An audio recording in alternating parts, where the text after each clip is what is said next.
Hello everyone, this is Nora and welcome to the first video in the Duel Masters 2-deck tournament. So yesterday I was able to play in the 2-deck tournament and had a blast. I was able to record some of the games. Unfortunately, a lot of the game is actually going to be out of frame, which is extremely unfortunate. That's actually true for all of the games that I recorded. I hope you guys can bear with that. There's going to be commentary over the games as well as a lot of edits to show what cards people are playing, as well as some of the plays that are going on. So I don't think it matters as much. I'm really sorry about this because I'm actually super disappointed by it because I remember setting up the camera and really like trying to make sure that it was in frame like the whole game, and then just to come home and look at the footage and be like, oh shit, it's not actually in frame anyway. So yeah, unfortunately, I won't be able to do anything about this now. So I'm still gonna upload all of the games that I was able to record, as well as the semifinals for third place, as well as the third place finals, as well as the grand finals. So yeah, I hope you guys enjoy this video, regardless of the kind of cropped or like out of frame game. So yeah, enjoy the video, and I will see you guys in the next one.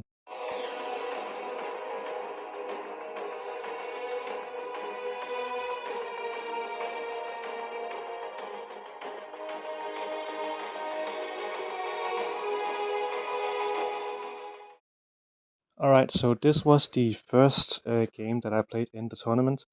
I am playing against my friend Mikkel here. He is piloting his light nature fire beastfolk deck, and it's actually kind of an interesting deck because it's very similar to the deck I'm playing here, which is my liquid people deck. Um, whenever you lose in this game, you are allowed to play the same deck, but the one who beats you, next time you meet that person, they are not allowed to play the deck that they beat you with, and they must switch to their second deck. So yeah, let's get into it right here. So it's a very similar decks here. So very like aggressive mid-range kind of decks. I'm playing Liquid People. He's playing Beast Folk. I'm playing Light Water Darkness. So all right. So we're gonna charge some mana here. I don't know like if I'm sad. I'm still very sad that it's not catching everything up here. We got a Melnia from me, which is a very strong start. Probably the best start I can ask for. Maybe Aqua Guard into Spin Slicer is better, but in general, it is the start that you want for like the Liquid People deck. It's very strong. It's unblockable Slayer. Bronze Tribe, very good from Mikkel as well. Able to keep up the momentum and maybe trade with Mammonia, but I am able to drop an Aqua Guard and swing in for some shields here. Just one, but we gotta start somewhere. So right now he has 4 shields left, and luckily those are in frame, so there's not gonna be that much more off frame in this video, which is good. Next up, let's see what Mikkel he plays here. He's gonna put down a Gonta and play another Bronze Arm. He actually swaps the Atari Bronze Arm for the normal one because I pointed out to him, and it's pretty funny. Just gotta get the clean ones out there and put the not so clean one in the mana. Anyway, um, my turn 4. Um, I remember I'm sitting in hand, trying to like decide if I should start my Charging Maul or not, because I do have a Charging Maul in hand at this point, and obviously Charging Maul comes into mana's untapped, so it is like something that you have to consider because you do need a light mana, but you also have to like consider if you want to spend the whole turn like not playing anything. So instead I opt to play the Aqua Guard and the Hawkers here. Alright. So my board is definitely stronger. He can't really trade with Romania because of my guards, and he's gonna have to like play something bigger or get rid of my Aqua Guards to like get rid of the Romania, which is going to be a lot more difficult than you might think in this situation for him. He does have a Petrova here, so his bronze arms are actually going to get powered up, which means that he has a Gonza too. Yeah, because he's ramped twice with bronze arm, so he has like a lot of mana. But yeah, I'm able to trade with the bronze arm with the Melania, luckily, so I do not block with the guards. I play the Tajamol here because I'm sitting with a Petrova in hand, so I'm trying to basically fight his Petrova with my Petrova and try to like fight for board with that. But then Miguel actually plays a really good card at this point. Does a really really good play here, and it's not something that you might catch up to immediately, but it's really strong, and it does actually hinder me a lot. But he thinks about it a lot, and then he finally does it. Yeah, I believe, if I remember correctly.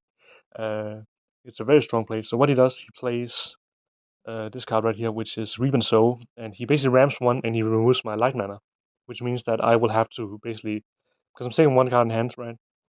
At this point, I believe, so I have to top deck, I believe, a Light Source to play my Petrova, which is really good for him. He's gonna swing the guns. I can't really do much at 8,000, but I do like get a lucky holy orb from the shields, which means that if I top deck a light source, which I do, I can play my own Petrova and then use my Hogs to kill his.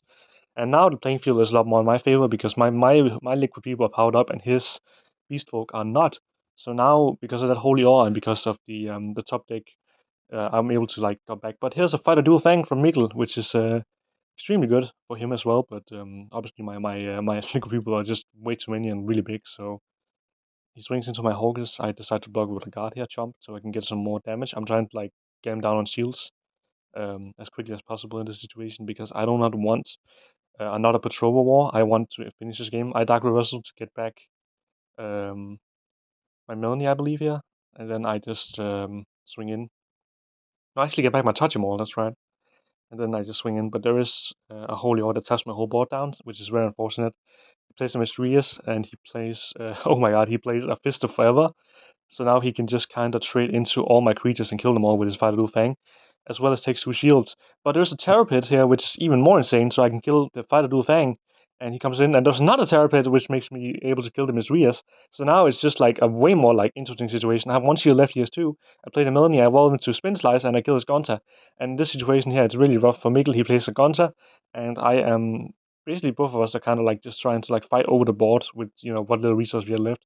Double Terror Pit and mana though on shields is like it's extremely good for me, and definitely makes it really good. And he's able to just get in and kill the last shield. But I do play Zombie Carnival after the Holy Awe, and I'm able to get back a bunch of my liquid people. Um, at this point, it's kind of like hard for Mikkel to do much. I mean, he does have more shields than me, but my board is just way stronger. I played the 2 guards that I got back as well as the Tachimon I got back. I killed the Gonza and I killed one of the shields. Not sure what that was, but he was thinking about it. And then in this situation here, we got a Cavern Raider from Mikkel, which is not a card you see a lot, but in this situation, I'm gonna Spiral Gate. I'm gonna kill the last shield with Spin Slicer, and then I'm gonna Tsudomada for the win. So that was the first game of the tournament here that I played, and we were able to get the victory. So yeah, let's go. Very interesting game here. I was actually kind of on the back foot a lot of the time. I feel like that matchup is kind of hard for both of us because we have 2 decks that are essentially trying to do very much the same thing. Play a very specific race and then buff them with Petrova, and also just like have haymakers and stuff like that. One thing I wanted to point out though is that he doesn't have a lot of shield triggers in this deck, and I have like a bunch. I have like 15 tricks in my deck, which makes that matchup a lot more favorable for me because he can't really like take shields that easily. I have Terror Pit, I have Spiral Gate, I have Surface, I have Holy Ores, I have Zombie Carnivals and stuff like that. So it makes it a lot harder than you might think for Mick to actually get advantage of that matchup, just because I think he only plays like 4 Holy Ore, which I think might be something he must look into if he's gonna have to like. Obviously, like playing 4 Holy Ore is really good, but you might need more shield triggers than that. So that's something to consider. But in general, I think that that matchup is just kind of like whoever gets the momentum first and can hold the board down is going to most likely get the win. I pretty much only won that game because I had really good triggers and he really didn't have any really good triggers. He had some holy ores, but in general, he just didn't come when he needed it the most, and that's really what like changed the outcome and made me win this game. I will be doing a video where I go over all the deck lists that everyone was playing at this tournament later on in the future. But as of right now, I will try to upload at least one of these duels every day until I get to the end. I think I have like 7 duels, including the semi and grand finals. For fighting for third place and fighting for first place. So, yeah, I hope you guys enjoyed this video, and I will see you in the next video. So yeah, stay safe, everyone.